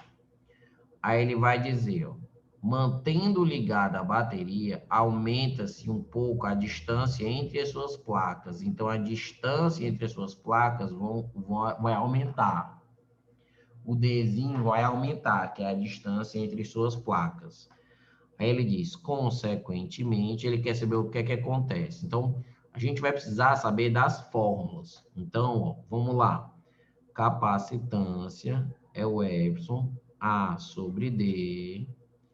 Aí tem o Q, tem a energia, que é Q vezes U sobre 2, e tem o U é igual ao campo elétrico vezes a distância. Então, são 4 fórmulas.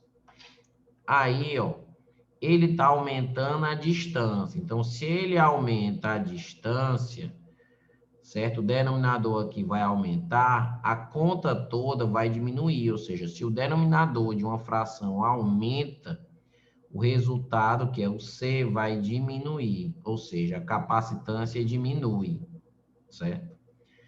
Aí você passa para essa fórmula.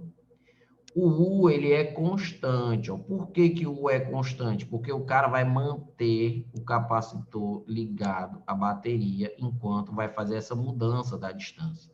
E quando ele mantém ligada a bateria, é a bateria que vai dar a DDP constante, porque a DDP do capacitor vai ser a DDP da bateria. Então, o U, ele é constante. Como a capacitância vai diminuir, ó, o que é que acontece com a carga? Então, a gente percebe, ó, que o U não vai mudar. Se o C está diminuindo, esse lado aqui vai diminuir, então o Q também vai diminuir, ó. Então, a carga vai diminuir, certo? O U é constante e a carga vai diminuir. Então, se a carga vai diminuir e o U vai ficar constante, a energia armazenada vai diminuir. Então, a energia armazenada vai diminuir. Aqui, ó, o que é que eu percebo? Que o U vai ser constante. O D, ele diz que vai aumentar a distância. Então, se ele vai aumentar a distância, mas o U é constante, é porque o campo elétrico vai ter que dar uma diminuída. Porque esse produto tem que ser constante. Se o D vai aumentar, o campo elétrico, que é o E', vai dar uma diminuída. Então, você percebe que, ó, o D aumentou e tudo diminuiu, ó. Perceba, a capacitância diminuiu, a carga diminuiu, o campo elétrico, ó, a energia elétrica diminuiu e o campo elétrico diminuiu. Tudo diminuiu, ó. Então ele diz, ó, a DDP entre as placas aumenta, falso, a DDP vai ficar constante, ó, o U é constante. A DDP entre as placas diminui, falso. A capacitância do capacitor aumenta, falso. A carga elétrica do capacitor diminui? Verdadeiro. A carga diminuiu. E a intensidade do campo elétrico aumenta? Falso, porque o campo elétrico diminui. Então, saber fazer essas análises, utilizando essas fórmulas, né? E comparando essas grandezas, se aumenta e diminui, é extremamente importante, certo? Por exemplo, olha a próxima questão, a 7, é parecida. Um capacitor plano é ligado a uma bateria. Se liga agora, ó, e após ser carregado, é desligado dela. Ou seja, os caras vão desconectar, ó, desligado. Ó. Então, se o capacitor é desligado da bateria, meu amigo, se ele é desligado da bateria, o que é que vai ficar constante uma vez que ele é desligado? É a carga. Então, a carga é que agora vai ficar constante. Ó. A carga não vai mudar, tá? Beleza, aí ele disse, ó, em seguida aumenta-se um pouco a distância entre as suas armaduras. Então ele vai pegar a distância e vai aumentar de novo. Vamos ver o que é que vai acontecer com as coisas, ó. Então, ó, as fórmulas que eu preciso analisar são essas, ó. A da capacitância, o Q, a da energia, que é Q vezes U sobre 2, e o do campo elétrico, porque aparece nessas questões. Então, ó, olha o que é que vai acontecer. Se o D aumenta, a capacitância diminui, beleza. Nessa fórmula aqui, a carga agora é constante, ó, a carga é constante. Ó. Então, se a capacitância diminui, ó, se a capacitância diminui, o que é que acontece com a DDP? A DDP ela vai ter que aumentar, ó. Por quê? Porque a carga ela é constante. Então, quando duas coisas, o produto delas é uma constante, elas são inversamente proporcionais. Se o C diminui, o U ele tem que aumentar. Aí, ó, a carga ela é constante e se o U aumenta, a energia ela aumenta. Então, a energia armazenada aumenta também. E o D vai aumentar, o D vai aumentar, o D vai aumentar. E o U também vai aumentar. Então, se o D aumenta e o U aumenta, o E' não vai mudar. Então, o E' vai ser constante. Ó. Porque perceba, o D já vai aumentar, porque o cara está dizendo que a distância vai aumentar. E o U também vai aumentar aqui desse lado. Então, o E' não vai acontecer nada com ele. Certo? Então, a gente percebe aqui, a distância aumentou, a capacitância diminuiu, certo? Carga está constante, o U aumentou, a energia aumentou e o campo elétrico ficou constante. Olha a putaria. Então ele diz, ó, a capacitância do capacitor aumenta? Não, a capacitância diminuiu. A diferença de potencial entre as armaduras do capacitor não se altera? Não, o U vai se alterar, vai aumentar. A carga elétrica do capacitor diminui? Não, a carga é constante. Ó. D. A intensidade do campo elétrico entre as armaduras do capacitor aumenta? Não, o campo a gente viu que é o E', que não acontece porra nenhuma. E é a energia potencial elétrica armazenada no capacitor aumenta. Sim, ó, a energia elétrica ela aumenta. Então eu tenho que tomar cuidado com esse tipo de questão, certo? E aquele fato importante, se você mantiver o capacitor conectado à bateria, aí o U é constante. E se você desligar da bateria, é a carga dele que vai ser constante.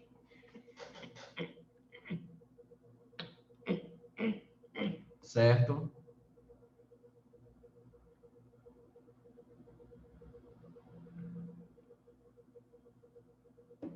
Beleza. Vamos fazer aqui outras questões. Já deu 6 horas aqui, mas vamos fazer outras questões.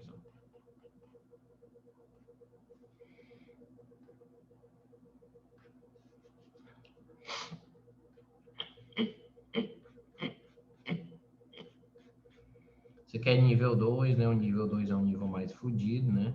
Vamos ver aqui a associação, algumas questões aqui de associação.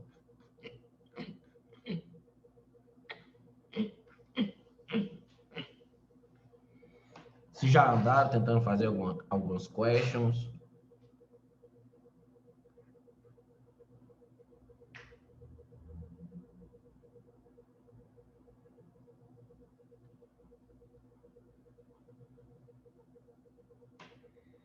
Ó.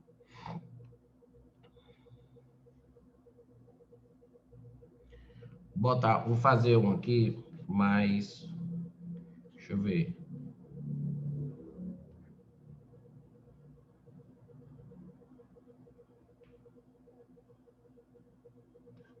Ó, essa questão aqui é legal, essa daqui, ó.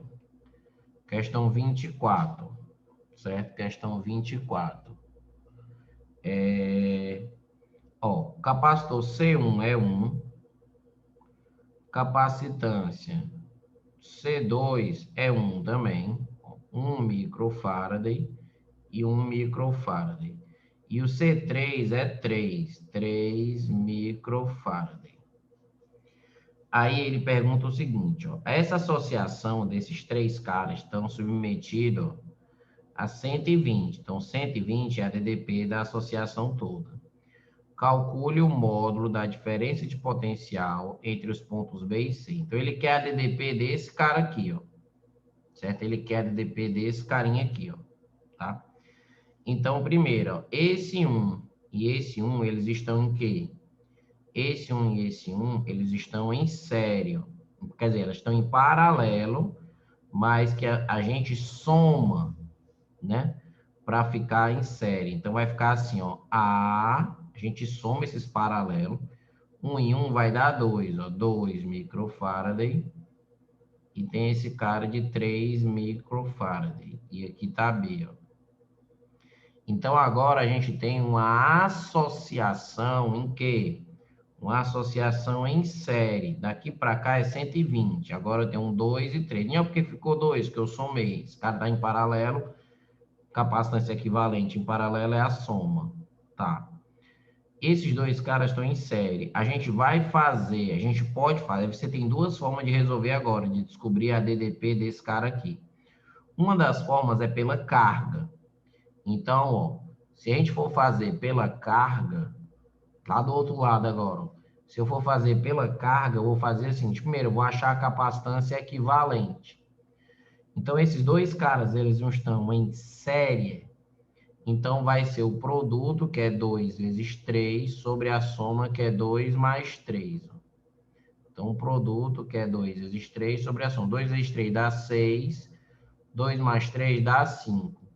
6 dividido por 5 vai dar 1,2. Aí eu coloco aquele símbolo, 1,2 microfarad. E aí agora eu faço, ó, a carga total é a capacitância equivalente vezes a DDP. Eu faço o QQ, só que agora com a capacitância equivalente. Então, a carga total vai ser... Qual é a capacitância? 1,2. Qual é a DDP? A DDP é 120. Ó.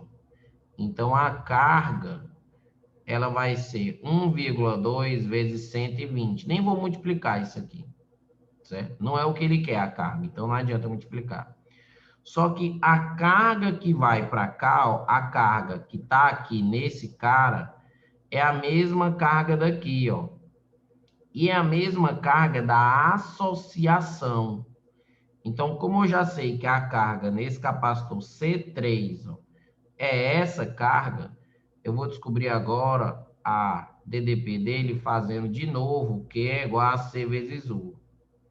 A carga dele vai ser 1,2 vezes 120. A capacitância dele, o cara deu que é 3. E a DDP vai ser U. Eu não preciso me preocupar com esse micro, porque na carga tem um microzinho aqui e na capacitância também. Então, corta os micro, certo? Então, 3 vai passar dividindo aqui, vai ficar 40. 40 vezes 1,2 vai ficar 48 volts. Então, a DDP desse cara aqui, ó, a DDP desse C3, ó, é de 48 volts, certo? Vamos lá, é uma regra. Na associação em série, a carga total é a mesma em todos os capacitores da associação, certo? A carga total, ela é a carga de cada um dos capacitores na associação em série, certo? Então, a carga desse cara aqui é igual à carga desse cara aqui, que é igual à carga da associação, certo? Em série, é porque a gente não está acostumado com isso, mas é. Agora, eu prefiro resolver isso aqui de outro modo. Olha como é que resolve? Eu resolvo assim, ó.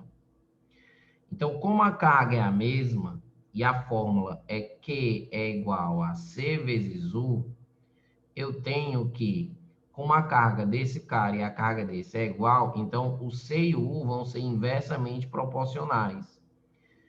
Então, esse cara tem 3 e esse cara tem 2. Então, a divisão dos volts para esses dois capacitores vai ser de maneira inversamente proporcional às suas capacitâncias. Então, se é 2 e 3, eu faço a troca. Esse cara de 2, eu digo que ele vai ficar com 3x volts. E esse cara de 3, eu digo que ele vai ficar com 2x volts. 3x mais 2x dá 5x volts, vai ser igual a 120. Divido 120 por 5, então x vai ser 24 volts.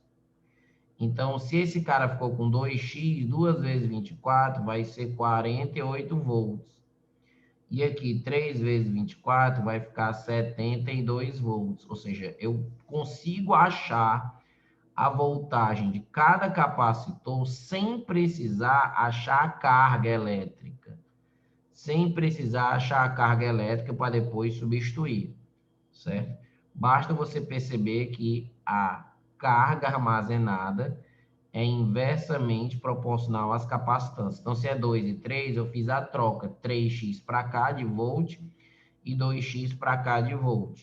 Somei os volts, igualei a DDP total, e aí a gente encontrou os 24 volts, tá certo? A gente encontrou os 24 volts, tá beleza?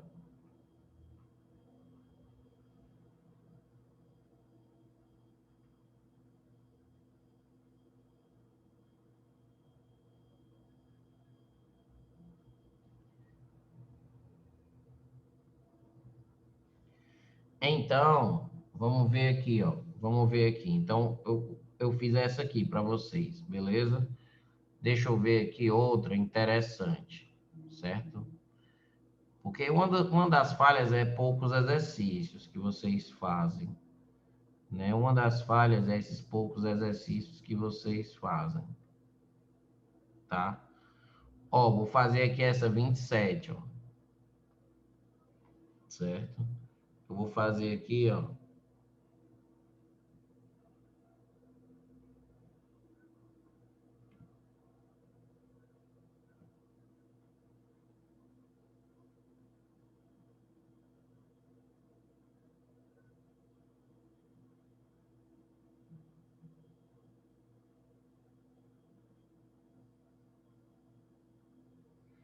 Ó, então, fazendo essa 27zinha aqui, ó. No circuito esquematizado a seguir, calcule as cargas QA e QB dos capacitores A e B, supondo encerrado os processos de carga. Então, ele quer que você ache a carga aqui em A e a carga aqui em B, ó. Eles estão associados em série, certo? Tá um circuito aqui. Você, caralho, fudeu não, mano. Então, primeiro, perceba que esse cara aqui, ó, o sentido dele é esse sentido aqui, ó, né? Para baixo, para cima aqui, ó. E esse aqui também, ó, certo?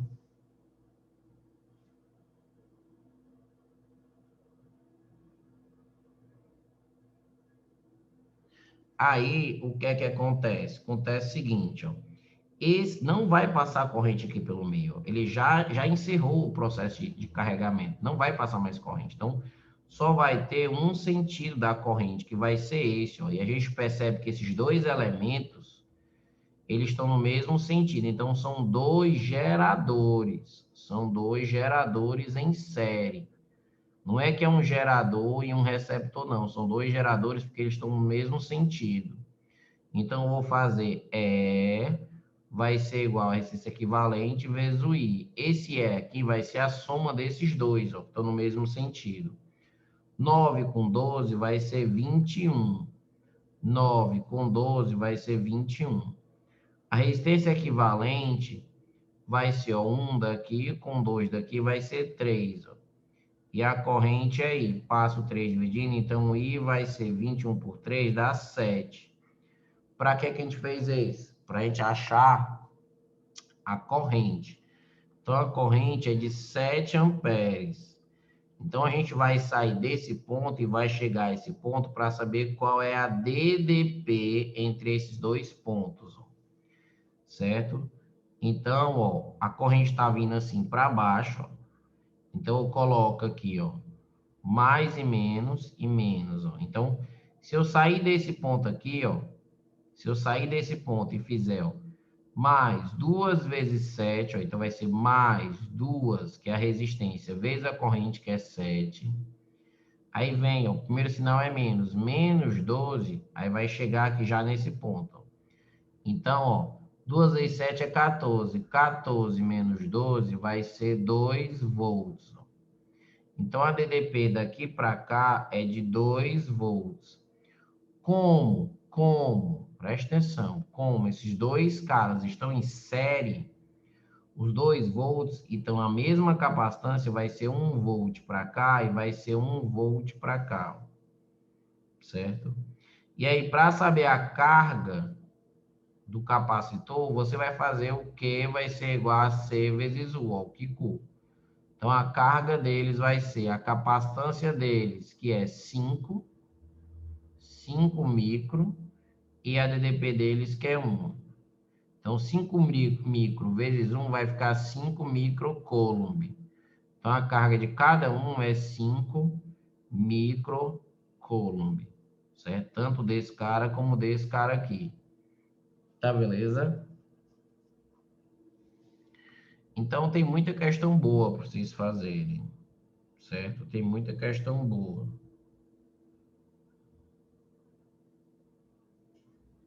Treine o máximo possível, tá? Que eu acho que vai ajudar muito vocês, certo? Então, já dá 6h15, eu já tenho já outra aula para dar. Eu sei que foi mais teórico, mas eu espero ter esclarecido um pouco mais. É porque falta mais questões para fazer, tá beleza? Mas o pessoal da média, essa 29 é muito boa, certo? Em geral, fiquem no nível 1, certo? Fiquem no nível 1, porque é o nível que cai nessas MAs, certo? Nível 1 é o nível que tá caindo nessas MAs, beleza? Então, eu mando os bichinhos para vocês, os prints, e eu não fiz TD, mas eu vou ver se eu pego aqui umas questões, jogo aqui, faço um TD rapidinho e mando para vocês, tá? Qualquer dúvida que tiver com questões do livro e tal, alguma coisa, pode mandar lá no grupo lá, perturbar, que eu tento dar uma olhadinha, beleza? Mas tem muito assunto novo mesmo. Abraço, pessoal. Boa prova amanhã.